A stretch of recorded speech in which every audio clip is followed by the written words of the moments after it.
So hi guys, welcome back to my YouTube channel CA learners. तो आज की video foundation के students के लिए है।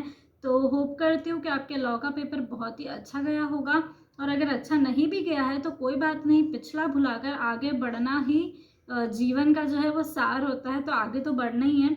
आगे मैथ्स का पेपर है, किसी किसी को मैथ्स बहुत अच्छा लगता है, किसी किसी का बहुत ही वर्स्ट सब्जेक्ट होता है। तो दोनों ही सिचुएशंस की मैं स्ट्रेटेजी बताऊंगी कि 1.5 डेज पहले अब हमको क्या करना चाहिए, ऐसा कि हम मैथ्स में एटलीस्ट पास हो सके या फिर हमारे अच्छे नंबर भी आ सके। पर्सनली मुझे मैथ्स काफ़ी पसंद था, और अगर मैं बात करूँ तो मेरा 11th में मैथ्स था और 12th में मैंने छोड़ दिया था। लेकिन छोड़ने का कारण ये नहीं था कि मुझे पसंद नहीं आ रहा था, मेरे नंबर नहीं आ रहे थे। मेरी क्लास में फर्स्ट रैंक बनी थी 11th में और मैथ्स में सबसे हाईएस्ट नंबर था। उसके बाद भी मैंने छोड़ दिया था क्योंकि जो 11th का मैथ्स रहता है वो पूरा फाउंडेशन में आता है। तो अगर आप लोगों का भी 11th में मैथ्स है तो आपको काफ़ी आसानी हुई होगी। तो बात करते हैं कि दोनों ही, अगर मैथ्स हो कि नहीं हो, अब हमको क्या करना चाहिए। सबसे पहली बात, आप लोग जो है बेसिकली ये गलती बहुत ज़्यादा करते हो कि फैकल्टीज़ जो है, हम जिस भी फैकल्टी के लेक्चर लेते हैं उसकी बुक से हम मैथ्स के क्वेश्चन सॉल्व करते हैं, और उस बुक में वो हमको देते हैं कम से कम एक चैप्टर के 70-100 ऐसे मिनिमम क्वेश्चन हर चैप्टर में आपको मिलेंगे उनकी बुक में। लेकिन आईसीआई मॉड्यूल जो है उसमें आपको बहुत ज़्यादा क्वेश्चंस नहीं मिलेंगे। अप्रोप्रिएट क्वेश्चंस मतलब रीजनेबल क्वेश्चंस आपको मिलेंगे कि ठीक है, बहुत ज़्यादा भी नहीं, बहुत कम भी नहीं। लेकिन जो सबसे सही चीज़ होती है पढ़ने के लिए एग्ज़ाम से पहले, वो आईसीआई मॉड्यूल होती है।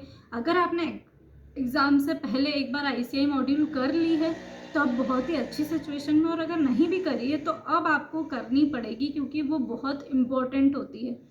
सबसे पहली बात, जैसे ही आप लोगों को मैथ्स का पेपर हाथ में आएगा उसके बाद आपको पूरा पेपर गो थ्रू नहीं करना है। आपको ये देखना है कि फर्स्ट क्वेश्चन मैं यहाँ पर लेके बैठा हूँ तो फर्स्ट क्वेश्चन मैं देखूँ और उसको सॉल्व करना शुरू कर दूँ, क्योंकि अगर हम पूरा पेपर देखेंगे तो हमारे 5 से 10 मिनट सिर्फ वो पेपर देखने में चल जाएंगे।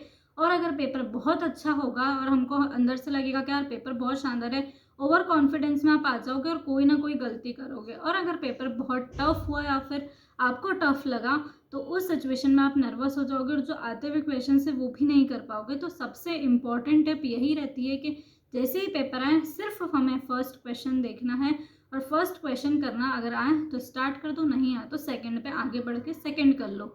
इसमें जो रहती है नेगेटिव मार्किंग होती है आपके, तो हमको सारे क्वेश्चंस बहुत ही सोच समझ कर करने हैं।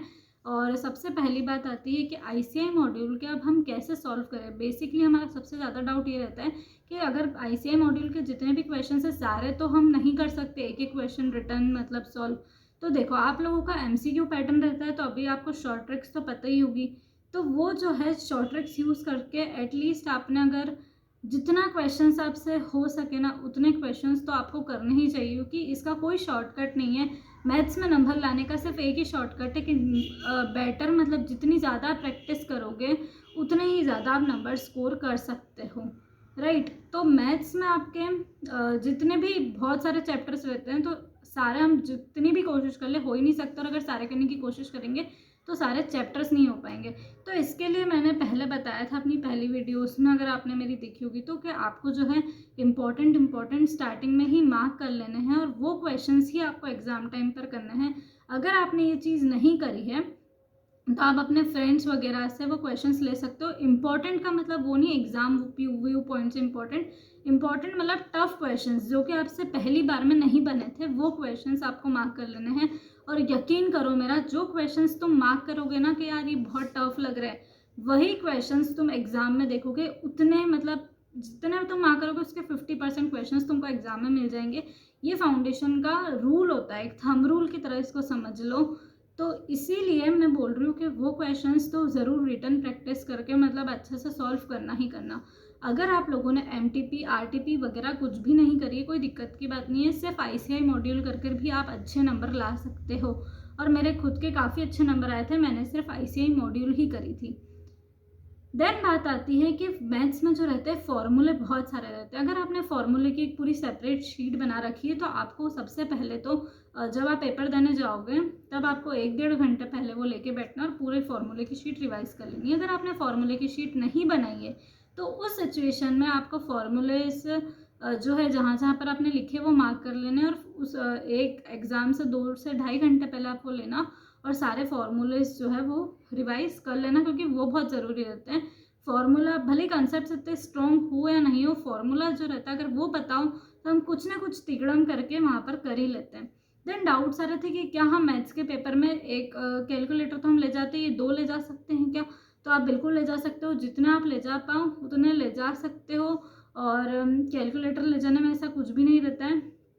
फाउंडेशन के स्टूडेंट्स का रहता है, थोड़ा नए रहते हैं ना, तो उनको थोड़ा डर रहता है कि यार मतलब फैकल्टीज़ की बुक में इतने सारे क्वेश्चन रहते हैं और आईसीआई मॉड्यूल में इतने चंद क्वेश्चन है, तो क्या होगा इनसे। तो पर डरने की कोई बात नहीं है। आईसीआई वाले जो रहते हैं, आईसीआई इंस्टीट्यूट हमेशा अपनी मॉड्यूल में से इतना ज़रूर पूछता है कि एक बच्चा सिर्फ उस मॉड्यूल को पढ़कर अच्छे खासे नंबर, मतलब 40-50 नंबर तो आपके कहीं नहीं गए, आ ही जाएंगे आराम से। पर अब आपका क्या होगा मैथ्स में, जब आप रिवीजन करने बैठोगे, हो सकता है आपका पूरा रिवीजन 100% कोर्स का रिवीजन नहीं हो सके। तो प्लीज़ मत घबराना, क्योंकि 10th-12th में आपका ज़रूर हो जाता होगा, लेकिन ये सीए है, यहाँ पर पूरा 100% कोर्स का रिवीजन नहीं हो पाता है। घबराने की कोई बात नहीं है। 60, 70, 80 जितना परसेंट भी आपका हुआ है, वो शर्त है कि वो बहुत अच्छे से होना चाहिए। अगर वो अच्छे से हुआ है तो आप डेफिनेटली अच्छे नंबर से पास हो सकते हो। सब कुछ करना इम्पॉर्टेंट नहीं है, पर जितना करो उतना बहुत अच्छे से करना बहुत ज़्यादा इम्पॉर्टेंट होता है। और सबसे मेन चीज़ एग्ज़ाम में रहती है कॉन्फिडेंस। कॉन्फिडेंस जो है वो पूरा होना चाहिए, भले हमने कितना भी करा हो।